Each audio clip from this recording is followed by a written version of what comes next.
السلام علیکم دوستو، میں ہوں محمد کاشف اور آپ دیکھ رہے ہیں انفو کائنات۔ میں ایک جنازے سے فارغ ہوا تو ایک بوڑھا شخص قبر کے قریب آ کر کھڑا ہو گیا اور پوچھنے لگا، بیٹا بتاؤ، یہ شخص ابھی دنیا میں واپس آ جائے تو یہ کیا کرے گا؟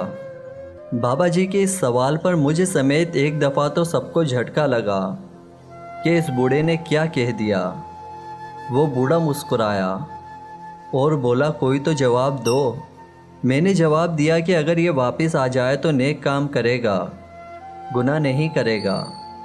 اتنے میں ہی سب نے اپنی اپنی رائے دینے لگے۔ ایک کی آواز آئی کہ یہ دین کا کام شروع کر دے گا، ایک اور آواز آئی کہ قرآن و سنت کو پکڑ لے گا۔ ابھی یہ سلسلہ چل ہی رہا تھا کہ بوڑھے نے کہا، ساری باتوں کا خلاصہ ایک ہی ہے کہ یہ اللہ کی نافرمانی سے دور ہو کر اللہ اور اس کے رسول صلی اللہ علیہ وسلم کا فرما بردار بن جائے گا۔ لیکن بیٹا بات یہ ہے کہ یہ کبھی نہیں آئے گا مگر ہم لوگ جائیں گے۔ یہ اب کبھی نیکی نہیں کر سکے گا، لیکن تم لوگ باہر ہو، اسی لیے تم لوگ وہ کرو جو یہ کرنا چاہے گا۔ یہ فاصلہ تو صرف 2-4 فٹ کا ہے کہ وہ نیچے ہے، تم اوپر ہو، لیکن در حقیقت یہ بہت بڑا فاصلہ ہے۔ اب تم پر تمہارا فیصلہ ہے۔ ایک بزرگ فرماتے ہیں کہ ایک بار میں آدھی رات گزر جانے کے بعد میں جنگل کی طرف جانے لگا۔ راستے میں میں نے دیکھا کہ 4 آدمی ایک جنازہ اٹھائے جا رہے ہیں۔ میں سمجھا کہ شاید انہوں نے اسے قتل کر دیا ہے اور یہ اب اس لاش کو ٹھکانے لگانے کی کوشش کر رہے ہیں۔ جب میں ان کے نزدیک ہوا تو میں نے ہمت کر کے پوچھا کہ کیا تم نے خود اس کو قتل کیا یا کسی اور نے؟ اور اب تم اس کی لاش کو کہاں ٹھکانے لگانے جا رہے ہو؟ ان لوگوں نے کہا، ہم نے نہ تو خود اس کو قتل کیا اور نہ یہ مقتول ہے، بلکہ ہم لوگ تو مزدور ہیں اور اس کی ماں نے ہم کو مزدوری دینی ہے۔ وہ اس کی قبر کے ساتھ ہمارا انتظار کر رہی ہے، آؤ تم بھی ہمارا ساتھ دو۔ میں تجسس کی وجہ سے ان کے ساتھ چل دیا۔ قبرستان پہنچے تو دیکھا واقعی تازی قبر کھودی گئی تھی اور ایک بوڑھی خاتون اس کے پاس کھڑی تھی۔ میں ان کے قریب گیا اور پوچھا، اماں آپ اپنے بیٹے کے جنازے کو دن کے وقت یہاں کیوں نہ لائی تاکہ اور بھی لوگ ان کے کفن دفن میں شریک ہو جاتے؟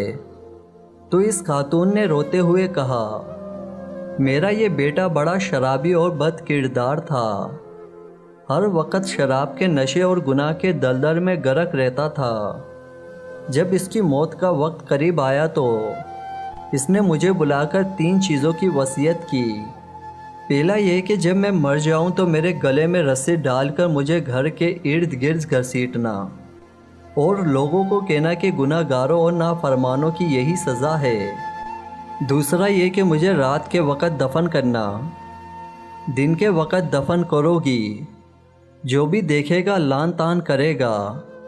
اور تیسری وصیت یہ ہے کہ اماں جب مجھے قبر میں رکھو تو میرے پاس اپنا ایک سفید بال بھی رکھنا، کہ اللہ سفید بال والوں سے حیا کرتا ہے، ہو سکتا ہے آپ کے سفید بال کی وجہ سے اللہ حیا کرے اور مجھے عذاب قبر نہ دے۔ جب یہ فوت ہو گیا تو میں نے اس کی پہلی وصیت کے مطابق اس کے گلے میں رسی ڈالی اور خوب گھسیٹا تو فوراً گیپ سے آواز آئی، اے خاتون، اس کو یوں نہ گھسیٹو، کیونکہ اس کے گناہوں پر ندامت اور شرمندگی کی وجہ سے اللہ پاک نے اس کو معاف کر کے اس کی مغفرت کر دی ہے۔ بزرگ فرماتے ہیں کہ میں نے جب یہ بات سنی تو اس کی نماز جنازہ ادا کی، اس کو قبر میں رکھا اور وصیت کے مطابق اس کے ماں کے سر کا سفید بال اس کے ساتھ رکھا اور اسے دفن کر دیا۔ حاصل کلام، یہ زندگی اللہ تعالیٰ کی دی ہوئی امانت ہے، یہ چند دن کی مہلت ہے۔ ہمیں چاہیے کہ ہم ہر وقت اللہ تعالیٰ سے معافی مانگیں اور شرمندگی کا اظہار کریں، تو چاہے پہاڑ کے برابر بھی گناہ کیوں نہ ہو تو اللہ معاف کر دیتا ہے۔ امید کرتا ہوں کہ آپ کو یہ میری ویڈیو پسند آئی ہوگی، تو پلیز اس ویڈیو کو لائک کریں، اپنے دوستوں میں شیئر کریں اور میرے چینل کو ضرور سبسکرائب کریں۔